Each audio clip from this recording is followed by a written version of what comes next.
नमस्कार, मैं ओम विजय आप सभी को दिल से प्रणाम करता हूँ। आज 31 दिसंबर 2022 यानी कि अब कुछ ही देर में 2022 चला जाएगा और एक नई सुबह नई सूरज के साथ 2023 का आगमन हो जाएगा। ऐसे ही लग रहा है कि अभी अभी 2022 प्रारंभ हुआ था, लेकिन देखते ही देखते 2022 चला गया, 31 दिसंबर आ गया और एक नया साल की प्रारंभ हो रहा है। पता ही नहीं चला कब 2022 आया और कब चला गया। यूं तो कुछ लोग कहते हैं कि समय बड़ा तेज चलता है और कुछ लोग कहते हैं कि समय बड़ा धीरे चलता है। ये तो जैसी जिसकी सोच है, लेकिन सच ये है कि समय ना ही धीरे चलता है ना ही तेज चलता है। समय का चक्र तो बस अपने हिसाब से चलता है। आवश्यक है तो हमें समय का चक्र के साथ चलने का। 2022 को बाय बाय कहने से पहले उस 2022 की यादों की खूबसूरत बगीचे में एक राउंड तो बनती है। 2022 का साल जैसे ही प्रारंभ हुआ, साल के शुरुआत में ही भारत की अनेक जगहों में धर्म युद्ध शुरू हो गया और 2022 की प्रारंभ में ही भारत में 5 राज्यों का चुनाव हुए और वो राज्य थे उत्तर प्रदेश, उत्तराखंड, पंजाब, गोवा और मणिपुर। उत्तर प्रदेश में बीजेपी ने एक बार फिर से जीत हासिल की और उत्तराखंड में भी बीजेपी ने एक बार फिर से जीत की डंका बजाई। पंजाब में तो ऐसा उलटफेर हुआ कि आम आदमी की पार्टी ने दिल्ली से पहली बार झाड़ू लेकर बाहर निकल गई और गोवा में बीजेपी ने एक बार फिर से विजय प्राप्त की और मणिपुर में भी बीजेपी ने अपनी विजय का झंडा लहराया।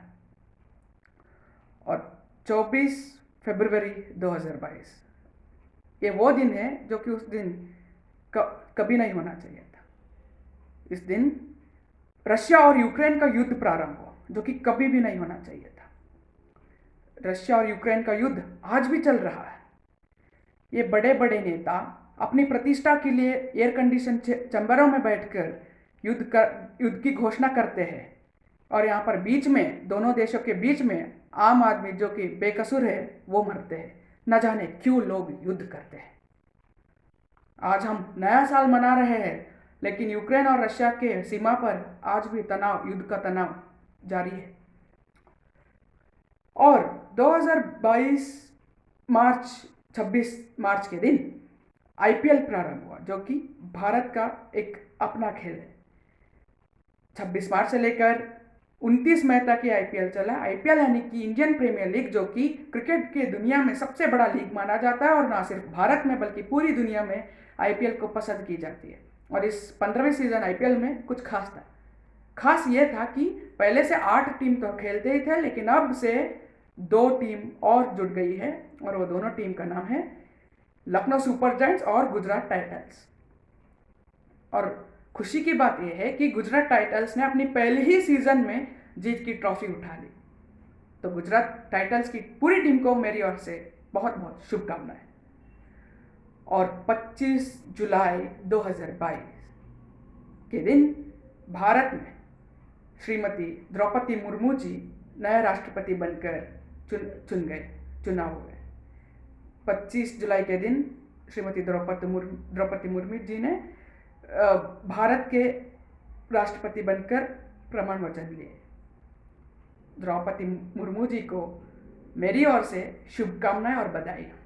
और 28 जुलाई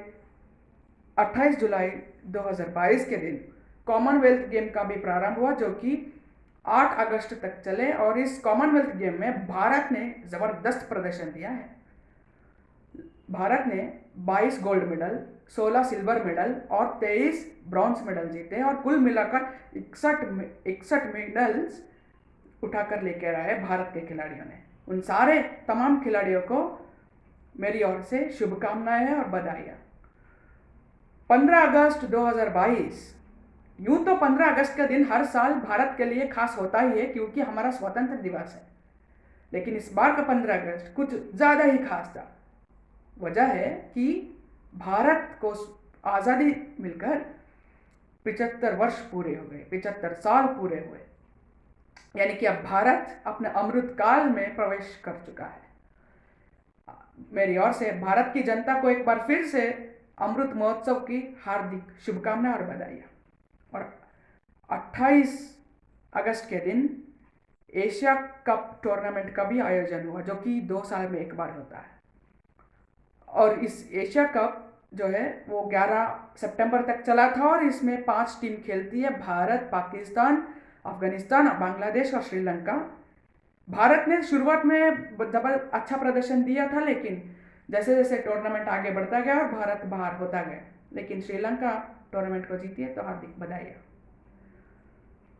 और इस साल 7 अक्टूबर के दिन भारत का अपना खेल, अपना मिट्टी का खेल कबड्डी लीग भी शुरू हुआ। और ये खेल 7 अक्टूबर से लेकर 17 दिसंबर तक चला। इस कबड्डी लीग में 10 टीमें खेलती है और इस बार जयपुर की टीम जीत हासिल की, तो मेरी ओर से जयपुर की पूरी टीम को हार्दिक बधाइयाँ। और 2022 में T20 वर्ल्ड कप का भी आयोजन हुआ, जो कि 2 साल में एक बार होता है।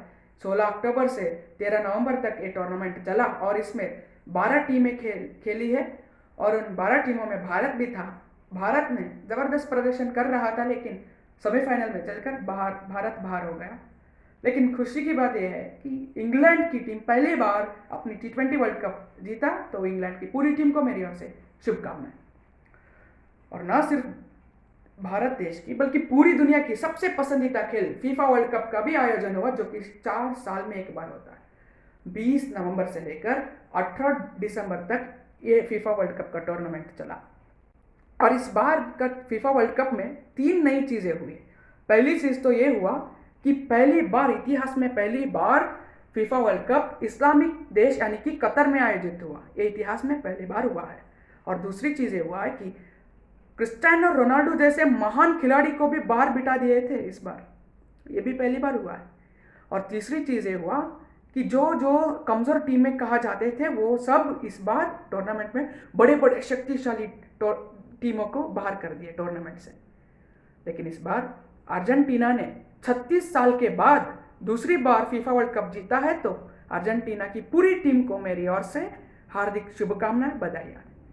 और साल के अंत में भारत का और 2 राज्यों में चुनाव हुए और वो थे गुजरात और हिमाचल प्रदेश।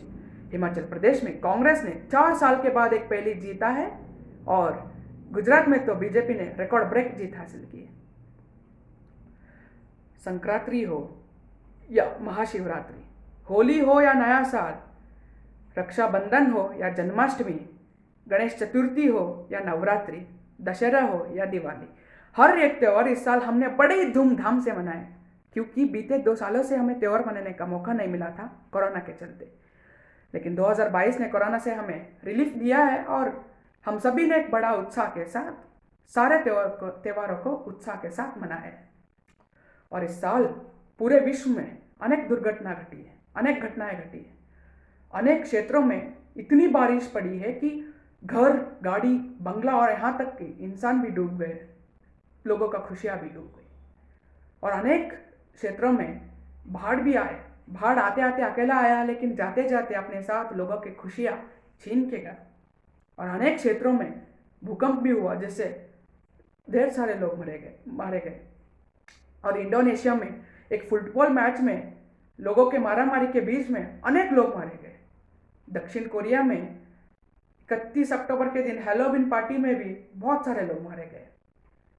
और अब ठंड भी इतनी पड़ रही है, ज़रूरत से ज़्यादा ठंड पड़ रही है दुनिया के अनेक क्षेत्रों में, अनेक देशों में, कि वो सारे देश थर थर काँप रहे हैं। और अब चीन में कोरोना फिर से उठ खड़ा है।